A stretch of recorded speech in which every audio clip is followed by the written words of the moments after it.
Let's do a almost end of July garden tour. I think we've got up to 90 something today. We're not quite as hot as other places in the country. And we usually get a hot spell around now anyway. I was going to start and take a peek at the greenhouse.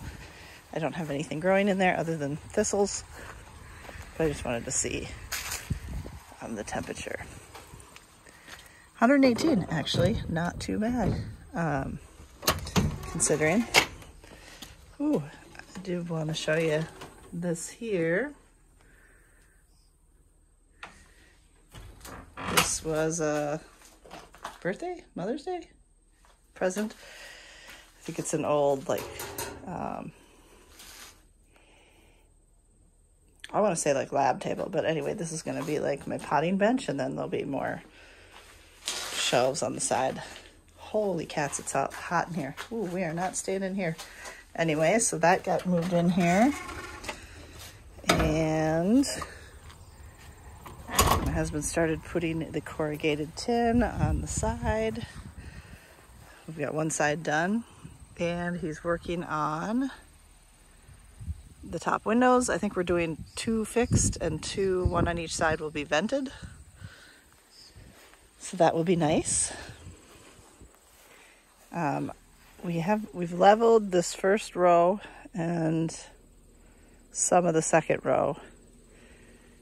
The third row still needs to be leveled. It's really janky down there, and I've got everything moved on to here because I was mowing the other day. I had bought these cloth bags. I've never used them before, so I threw in the thinned spider flower from the University of Minnesota seed trial, and that's actually doing really good, though it kind of makes me wonder. I think it was supposed to be pink, and those are very much not pink. And then my pot from the fair decorations. I had gotten some plants at the end of the season, end of like greenhouse season, and I got a couple dahlias that are looking nice. I'm wondering if I can leave them in this bag over winter in the greenhouse, if they'll freeze too much, if that'll be too cold. I don't have a good place to keep dahlia tubers. What else? My other potted plants, these red ones were looking fabulous. Now they're looking very sad. I think they're too hot. But what can you do? We'll start over here. Strawberries are finally starting to take off. We're talking about digging up the ground around the outside so that they have a place to kind of move to. The trellis is looking pretty good, not quite as full as I wanted it to, but the birdhouse bottle gourds are, this one is a big boy. And there's a few, there's another couple down there, there's a big one in the corner there. So we'll get a few this year, and hopefully some of these will dry before they freeze. That's the big thing. The loofahs are not doing so hot. I've got one vine that's climbing. It still doesn't really have any flowers on it. I don't see,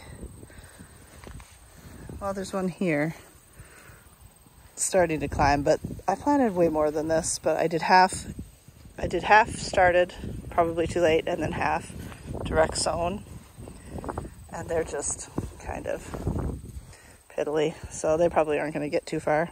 Well, I have a cat friend. That is syrup. But, oh, and a couple daisy gourds going on. But we'll keep working on the loofah situation. My Vigo beds are finally starting to fill out. I'm pretty excited about all the flowers in here. I still have to put some mulch in there. I've got lots of zinnias. I'm pretty sure these were supposed to be like pink bachelor buttons. They look awful normal to me. I got a whole bunch of calendula. This bright orange Cosmo.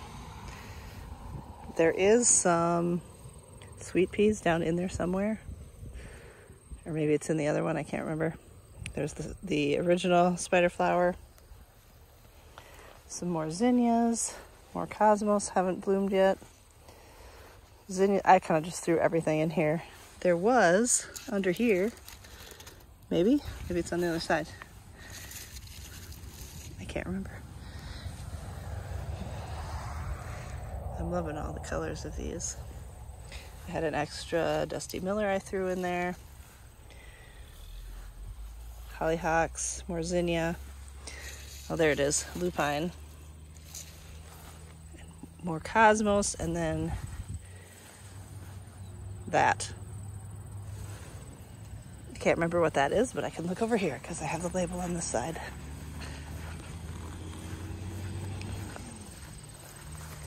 It is a blanket flower.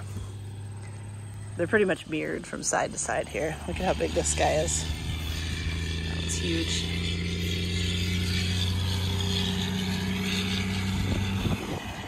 This one's actually got hollyhocks, flowers, and then the pumpkin patch / garlic bed. The garlic's all been taken out.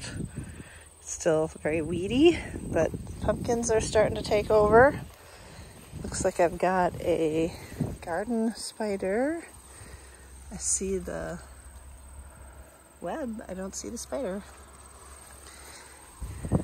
And the sunflowers. All the volunteer sunflowers, both sides. Taken over. Looking sunny. So there are some small, I'm stepping on this cat. There are some smaller gourds hiding, or pumpkins or whatever. The vines aren't doing good because they're so shaded. But I never noticed this Turk's turban growing in there. And all this was weeds. It's looking better, but not better enough. And a couple interplanted marigolds. Oh, that is another. Every time I take a video, I swear to God, these things should be gone by now. I don't know if I can get it with my shoe.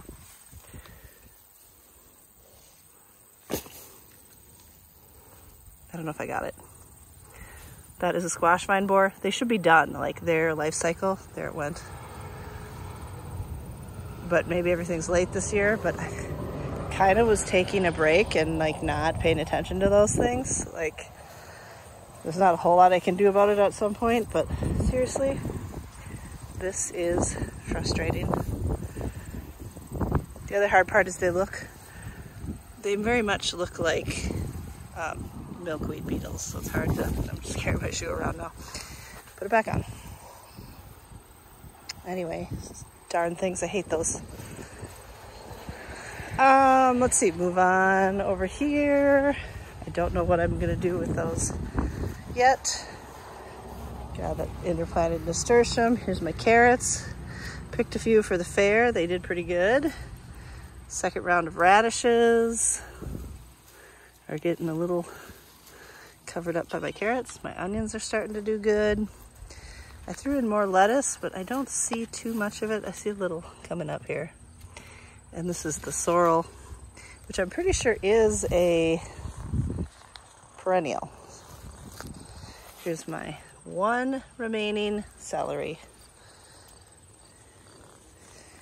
And then on here I've got patty pans, but I also apparently have a volunteer baby boo.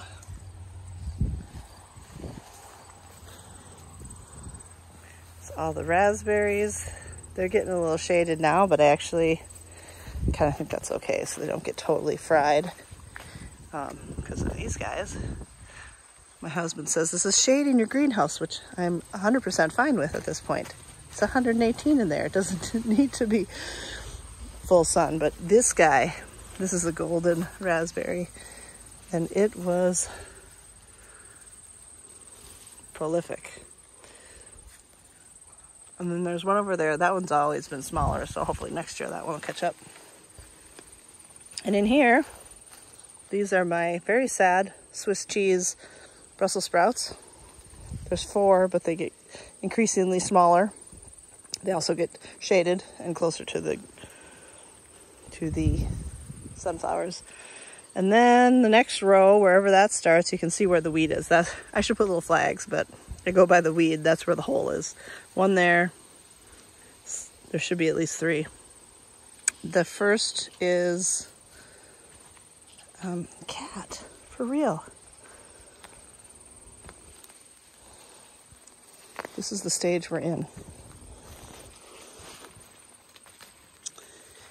These are Minnesota midget cantaloupe, muskmelon. And then I have 3 watermelons of variety for the seed trial. Somewhere in there. And then being taken over by my spaghetti squash. And I've got 2 cabbage. And then over here 3 more watermelon varieties in holes. This one died. It has one little sad guy. I actually transplanted a watermelon in there and it's still going. But this spaghetti squash is kind of going mad. Gangbusters. There's squash all over that guy. So that is the melon patch. That's looking a little droopy over there. It's very hard to tell right now if it's droopy because it's 90 some degrees out or if it's because of squash vine borers. I really paid 0 attention to this guy. So this could be full of it. I don't know. Now I have to try and figure out my way out here. And here's my popcorn. This is all glass gem.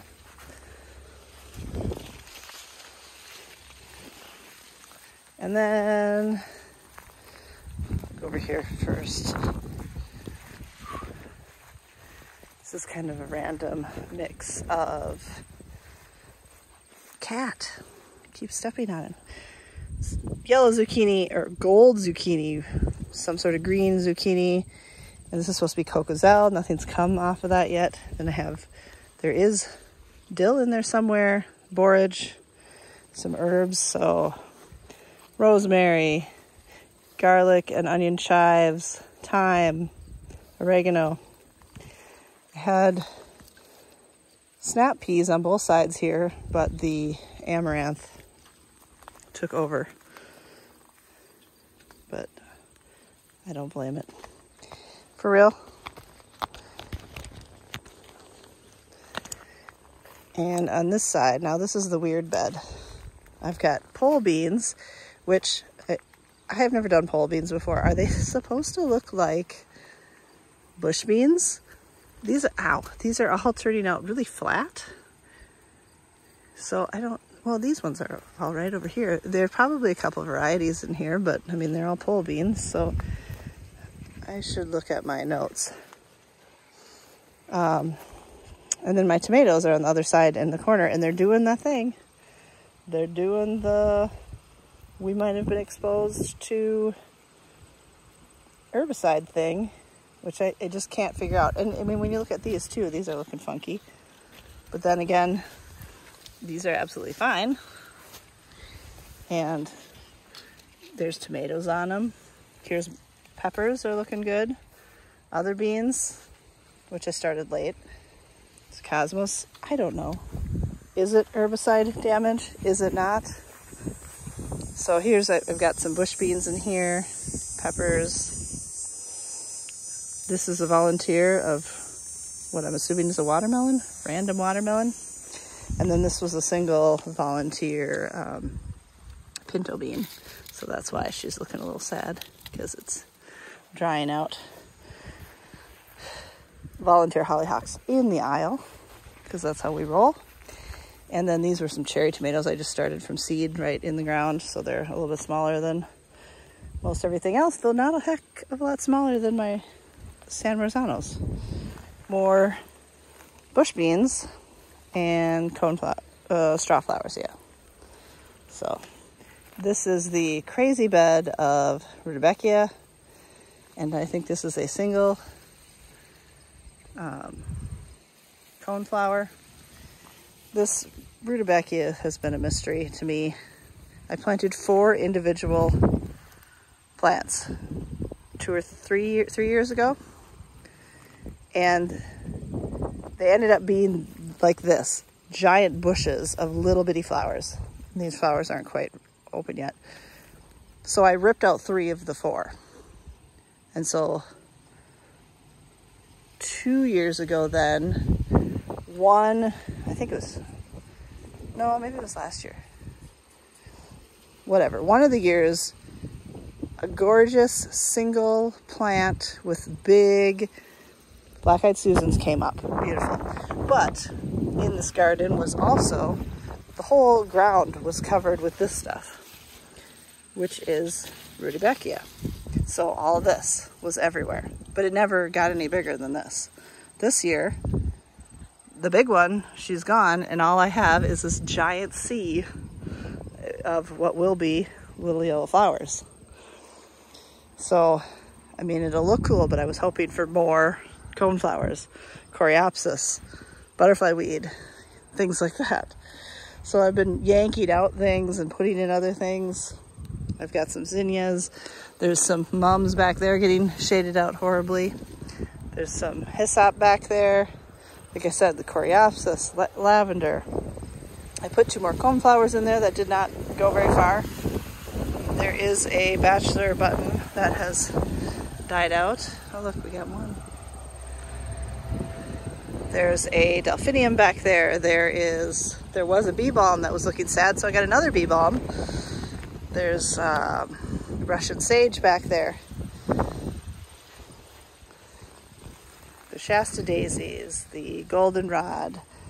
I've got, this is the butterfly weed, and this is wild geranium, and liatris or blazing star. So I'm trying to make this like sort of native pollinator, but right now it's just a giant jungle. And then I threw in some zinnias here and there. Somewhere in here is also a columbine. I don't know where it is, back there. And since I leave everything in the aisles, I've got this nice jungle going on of sunflowers and hollyhocks and rudbeckia. So that's usually an aisle.